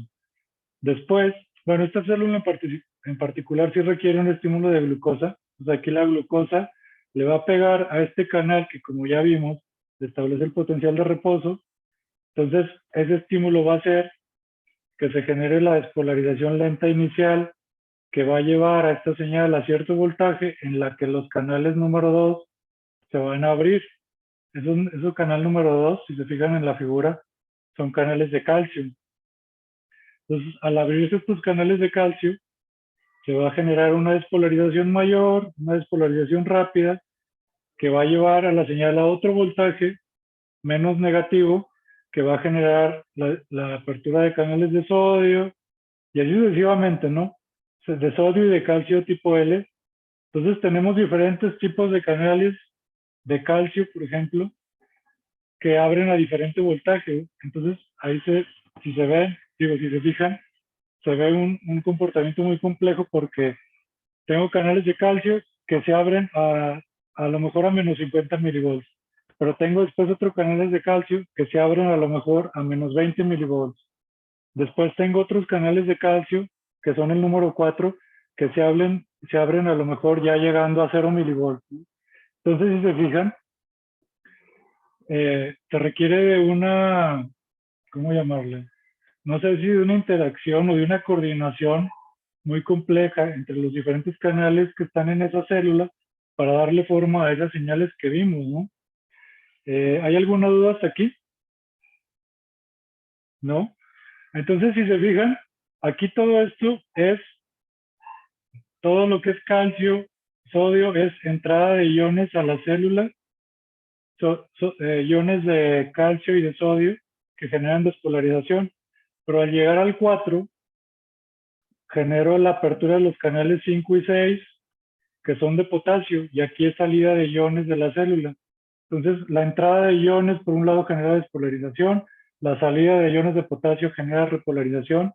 Entonces, ahí estamos hablando no solo de apertura y cierre de canales, sino de entrada y salida de iones, que al final es lo que le genera los cambios en el voltaje que vimos en todas las diapositivas pasadas. Aquí, como les dije al principio, se trata de medir la actividad de mecanismos o de canales en respuesta a diferentes estímulos. Entonces, muchos de estos canales, como les dije, responden al voltaje.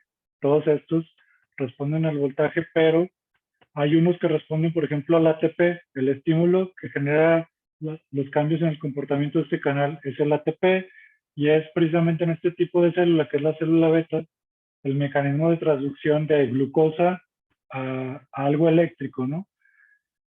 Si hay mucha glucosa, pues se va a metabolizar, se van a generar moléculas energéticas que son las de ATP, y ese ATP se le va a pegar a este canal, y así es donde se hace la conversión entre metabolismo de glucosa y señal eléctrica. Entonces, no solo tengo canales que responden a cambios en el voltaje, tengo canales que responden al ATP, y por acá, el 5, este 5 y este 8 son canales que responden al calcio.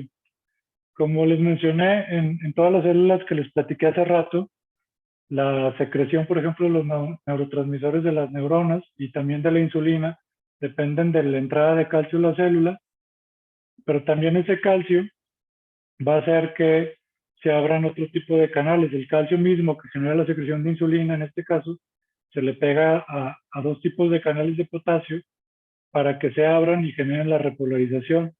Entonces, si fijan, los mecanismos ahí como que se traslapan al mismo tiempo que el calcio genera la secreción, puede ser de neurotransmisores a nivel de las células neuronales, pero, pero también de la insulina en estas células beta pancreáticas, pues hace al mismo tiempo que, que se genera la repolarización para a lo mejor no estar secretando tanta insulina, ¿no? Porque también si yo secreto mucha insulina, se puede llegar a algo peligroso, que es una glucosa muy baja, que te puede generar incluso la muerte, ¿no? En este caso.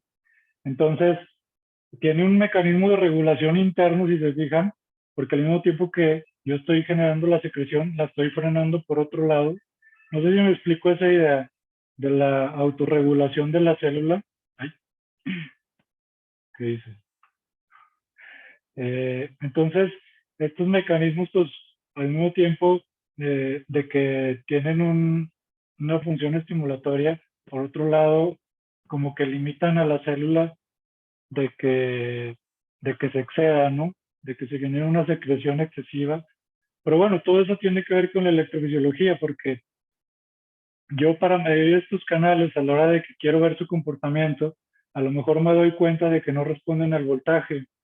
Digo, ok, pues este canal de potasio no responde al voltaje. Vamos a ver qué pasa si yo, en vez de estar modificando el voltaje, modifico la concentración de calcio en la que está inmerso, ¿no? Entonces, yo puedo tener en el platito aquí mi solución que yo puedo modificar en el laboratorio. Puedo tener aquí mi electrodo que a lo mejor aquí tiene un parchecito de membrana, y ese parchecito de membrana, pues aquí tiene un canal, ¿no? Un canal, supongamos que es SK, que es un canal de potasio que responde al calcio. Entonces aquí yo puedo estar modificando la concentración de calcio. Puedo ponerle 0 de calcio, después, no sé, 1 micromolar, después 10 micromolar, y veo dónde responde. Entonces, así, no sé, ya se imaginarán la cantidad de trabajo que es esto, ¿no?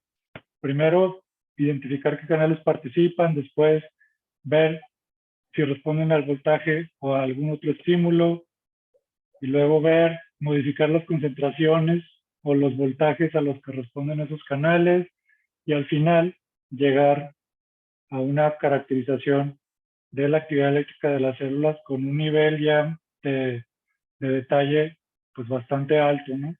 Lo mismo se podría hacer en todas estas células. Bueno, aquí se vio, pero con el estímulo de la presión, pero acá yo puedo, pues, ¿qué se te ocurre que podrías modificar un experimento en una célula muscular cardíaca, Nancy? ¿A ti qué te interesan? También puedes opinar tú, Liliane, no es que yo les pregunto de acuerdo a sus proyectos y de sus intereses, pero si les ocurre algo sobre el otro, pues también pueden soltar ¿Cómo las ideas. cómo modificar la conducta? ¿O cómo dijo profesor? Ujú. Sí, o sea, ¿qué se te ocurre que puede influir en el comportamiento de los mecanismos celulares que participan en la generación de estas señales eléctricas? Acá, como les dije, pues yo puedo modificar el calcio para ver cómo cambia el comportamiento de este canal. Puedo modificar el voltaje para ver cómo cambia el comportamiento de estos canales que responden al voltaje. ¿Qué se te ocurre, Nancy? Aquí. O sea, aquí pasa lo mismo, ¿eh? O sea, yo tengo la célula y esta célula tiene diferentes canales iónicos de sodio, de potasio, de calcio. Nada más que aquí no tengo la figurita de la célula, pero es algo equivalente, ¿no? Hay ciertos Ujú. canales que establecen el potencial de reposo de esta célula, hay ciertos canales que generan esta despolarización, a lo mejor en diferentes etapas, hay ciertos canales que a lo mejor generan esta primera fase de repolarización, luego otros esta etapa, luego otros esta etapa. Entonces, lo mismo podría hacerse con este tipo de células, ¿no? Ir Ujú. estudiando canal por canal, si responden al calcio, si responden al voltaje, si responden incluso a algún neurotransmisor, a lo mejor algún neurotransmisor equivalentemente a los canales que en esta célula responden a ATP, a lo mejor en las células musculares cardíacas tienen un canal que a lo mejor están pegadas a alguna proteína que detectan un neurotransmisor y tiene un efecto en el comportamiento de ese canal que después genera un efecto eléctrico, ¿no? Un efecto o un cambio en el comportamiento eléctrico de la célula, ¿no? Estoy tratando como de que se imaginen en otro tipo de células esto que les mostré en la célula pancreática, ¿no? Aquí también, bueno, la célula pancreática también responde a estímulos nerviosos, entonces en algún punto tiene algo que recibe la señal nerviosa y modifica el comportamiento. Y a lo mejor en mi experimento puede hacer lo mismo, ¿no? Tengo mi célula aquí y empiezo a meter neurotransmisores y veo cómo cambia la señal eléctrica. A lo mejor del sistema, o sea, tanto estimulatorios como inhibidores, etcétera. Entonces, si se fijan, hay una infinidad de experimentos electrofisiológicos porque incluso midiendo la célula completa, yo puedo modificar la solución en la que está inmersa y ya con eso ir viendo cómo cambia su comportamiento. Si más o menos les queda claro, o sea, también en la célula, en esta célula nerviosa, hay ciertos canales iónicos que participan en esta primera fase, después otros que participan en esta subida súbita, después otros a lo mejor en el Sí, pico, después otros en la me repolarización. parece que básicamente cualquier alteración de cualquiera de los parámetros que definan el comportamiento de la célula puede hacer cambios radicales en dicho comportamiento. Entonces, pues ahorita a mí lo que se me viene a la mente es que cualquier parámetro que se altere, pues va a poder influir en el cambio del comportamiento de la célula. Entonces, ya sea que hablemos de los canales, ya sea que hablemos del medio interno de la célula, del medio externo, como menciona usted, agregar alguna proteína o no sé, algún neurotransmisor, simple y sencillamente también, como dijo, el líquido en el que se sumerge también, o sea, pues básicamente cualquier cosa. Sí. ¿Ustedes creen que, no sé, me imagino, por ejemplo, el estrés crónico, y es una pregunta que en realidad no sé la respuesta, nomás que ahorita se me ocurrió. El estrés crónico afecte el ambiente en el que están las células en nuestro cuerpo y puedan generar un cambio en la respuesta, Claro, el exceso de medible a nivel cortisol eléctrico. hace mucho daño a a diferentes células, como las del hígado, las del páncreas. O sea, realmente sí hay un, yo sí creo que el estrés crónico pudiera cambiar el comportamiento ligeramente de las células que eventualmente lo transformaría en una patología, ¿no?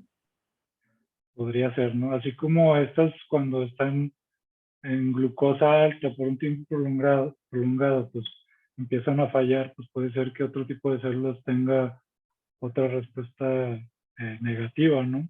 No sé, eso valdría la pena investigarlo. Tal vez lo vayamos a ver más adelante, pero bueno. Eh, entonces, eh, toda esta introducción es como para darles un panorama general de los diferentes niveles a los que se pueden hacer estudios electrofisiológicos, la variedad de células, de estímulos, de, de experimentos que se pueden diseñar y simular también, ¿no? Que es lo que más vamos a hacer en este curso, simular computacionalmente este tipo de cosas. ¿Y por qué me metí a la parte de las alteraciones? Porque al final, el paso de iones a través de estos canales, pues son al final corrientes eléctricas, ¿no? Corrientes eléctricas, y si hay un cambio en un canal que puede ser la resistencia al paso de esos iones a través de esos canales, puede generar, o sea, puede ser ese el efecto de alguna enfermedad, por ejemplo, que haya más resistencia al paso de iones o que haya menos resistencia, ¿no? Que deje pasar más de los que debería. Entonces, todo eso va a desencadenar diferentes enfermedades. Ahorita que recuerdo, pues hay, por ejemplo, la epilepsia, está, me parece que un tipo de migraña también se debe a alteraciones en los canales, la diabetes, como dijo Lilian, no sé, ¿cómo es tu nombre? ¿Lilian o Lilian? En teoría es Liliana, aunque no tiene el acento, pero me puedes decir Lilian. Bueno, es que ahorita como que empecé a decirlo de las dos maneras. Pero bueno, a nivel cardíaco, yo no sé qué enfermedad hay, Nancy, que se te ocurra. ¿Se les ocurre algo? O sea, algo así conocido, ¿no? Como la diabetes, como la migraña, como la Pues, epilepsia, pues la arritmia tal cual, que es un cambio Ajá. una completamente. arritmia. Ujú. Pues sí, puede ser. Ahí habría que ver si es a nivel del nodo SA o si es a nivel de las células musculares, o una mezcla de las dos, ¿no? O alguna alteración en la forma del tejido. Un estudiante ahí en el laboratorio está haciendo un modelo de fibrosis en las células del nodo SA para ver cuál sería su impacto, pues, en el ritmo que al final va a pasar a las aurículas y todo ese rollo. Entonces, no sé, a mí me parece muy interesante, por eso decidí dedicarme a esto. Pero bueno, vamos a terminar con la parte teórica de la clase ahorita, nada más diciéndole los objetivos del curso. Ahorita lo que me interesa es que al final del curso ustedes puedan explicar los mecanismos que dan origen a la actividad eléctrica de células excitables. Es decir, que puedan ustedes leer un artículo de investigación electrofisiológico o de algo relacionado pues a una célula excitable, y si les hablan de canales iónicos que responden al voltaje, que responden al calcio, que responden a alguna otra molécula, que responden al ATP, sepan de qué se habla. Si les, si les hablan de diferentes tipos de señales eléctricas de diferentes células, las sepan describir, las sepan entender, sepan describir pues las diferencias entre una señal, a lo mejor de una especie u otra, como lo vimos en el ejemplo de células beta de humano y de roedor, o sepan describir entre una señal sana, de una célula sana a una célula a lo mejor ya con una patología, ¿no? O con efectos de alguna patología. Eso es lo que a mí me interesa en primer lugar. Después, que puedan plantear un modelo de una célula excitable, un modelo computacional. Ahí dice matemático porque obviamente todo viene acompañado de ecuaciones, ¿no? Para poderlo meter a una computadora hay que meterlo, se requieren ciertas ecuaciones. Pero bueno, en este curso vamos a utilizar un software que en la mayor parte ya las trae integradas, entonces solo hay que seleccionar qué tipo de comportamiento tiene cierto canal y ahí muestra la ecuación ya implementada, ¿no? Pero bueno, hay que entender un poco de dónde viene todo eso y me interesa que además de que sepan explicar la parte biológica, sepan también entender su relación con las matemáticas hasta cierto punto y con los modelos computacionales. Y otra parte importante es el origen experimental de todo. Es decir, si yo quiero medir cierta señal en un tipo celular, ¿qué experimento tengo que hacer, no? O al revés, si yo veo un artículo en el que dicen patch clamp en su configuración tal, ¿no? Porque hay diferentes configuraciones de patch clamp, ustedes digan, ah, ok, esa técnica es para medir esto, ¿no? Entonces ya sepan qué es lo que, cuál es el objetivo de ese trabajo e interpretar los resultados de ese artículo. Y bueno, si un día llegan a hacer electrofisiología, pues también puedan diseñar su experimento, que es el siguiente objetivo, diseñar los experimentos electrofisiológicos. Y al final también, pues analizar datos experimentales, porque los modelos computacionales parten todos del análisis de datos experimentales, ¿no? Entonces, por ejemplo, para modelar el canal de sodio, ¿no? Yo tengo que hacer ciertos experimentos para obtener los parámetros y las funciones matemáticas que me van a permitir, metiéndolas a las computadoras, reproducir ese comportamiento que yo veo en los experimentos, ¿no? Entonces, por lo pronto yo les voy a dar datos experimentales y el protocolo de análisis, pero bueno, lo ideal sería que en algún punto, ojalá que para la segunda mitad del curso, pues podamos sacar algún registro eh, para ver todo el proceso del experimento y después concluirlo con el análisis, ¿no? Pero bueno, si no, por lo pronto les voy a pasar datos experimentales, cómo se analizan, qué parámetros se van a obtener de ahí y cómo meterlos a los modelos. Entonces, bueno, y obviamente dentro de estos hay diferentes cosas, ¿no?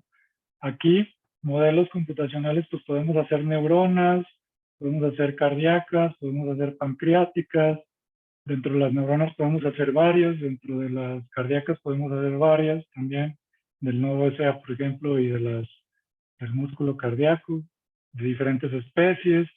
Entonces, aquí estoy abierto a que ustedes me digan qué les interesa para poder ir planeando esta parte del curso de modelos, pues a lo mejor de una célula en específico que a ustedes les interese, para ver si hay algo ya hecho o si no, ver la posibilidad de hacerlo nosotros como parte del curso.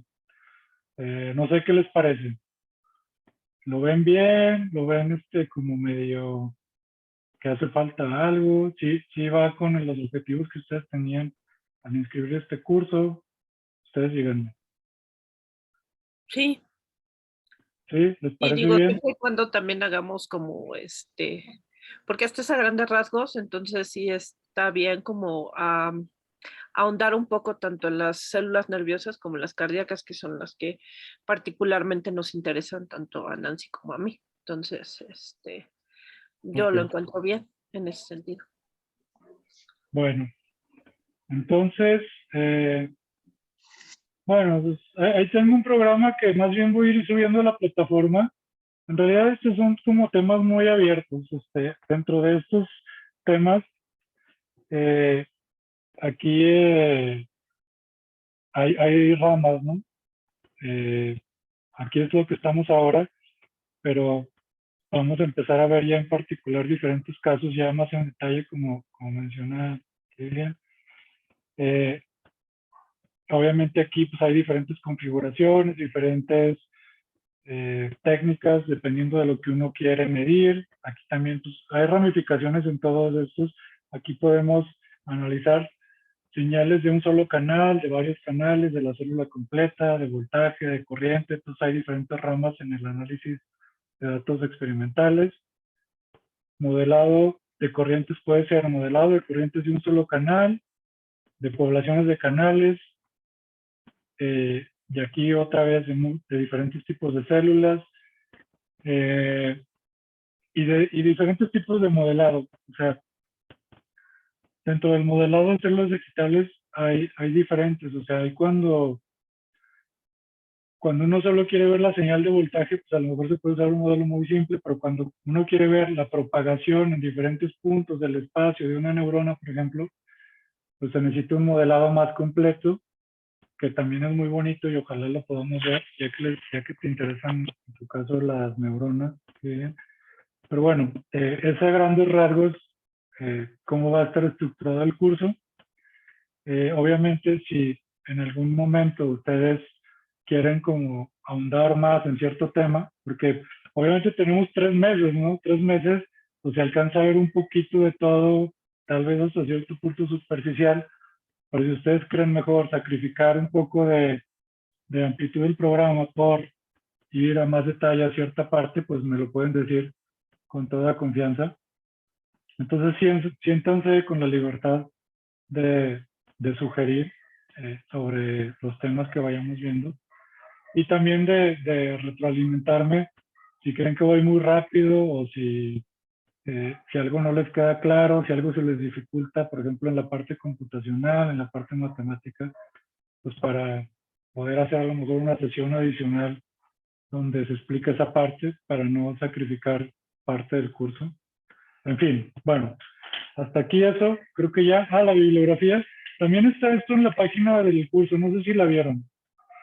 Ahí está la lista, pero aquí hay de diferentes enfoques.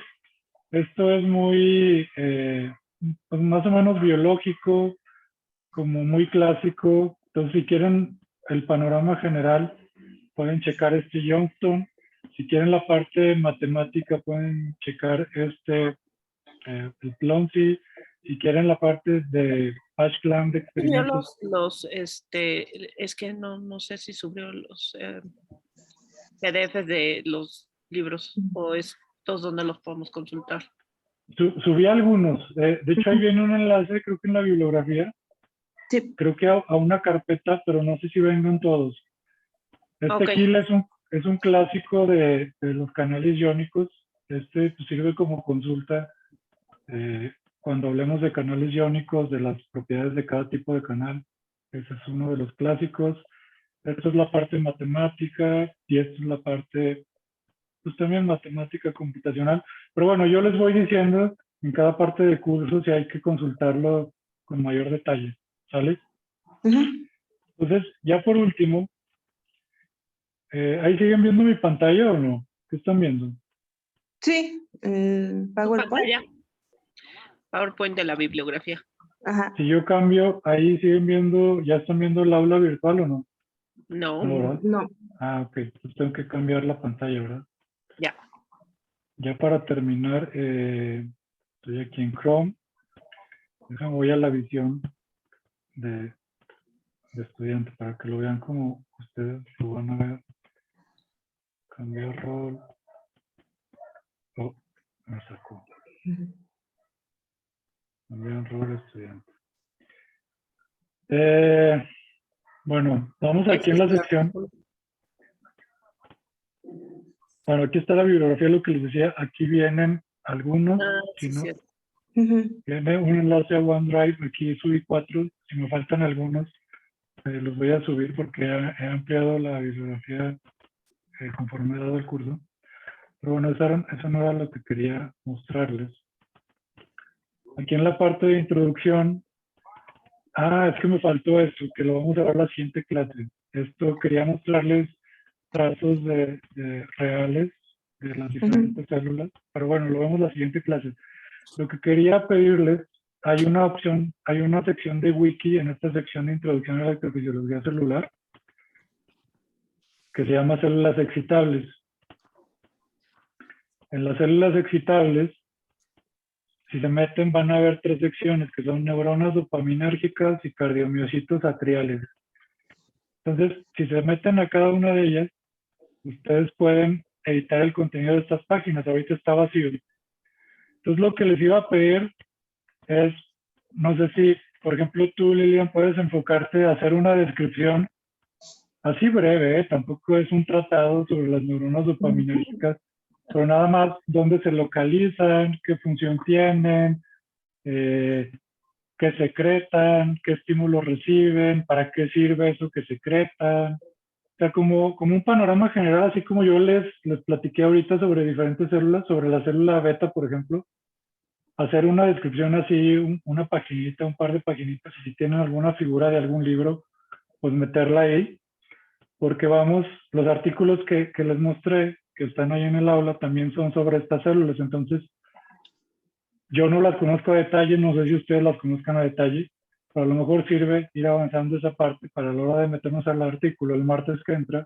ya tener como los antecedentes básicos y saber qué son esas células y qué función tienen.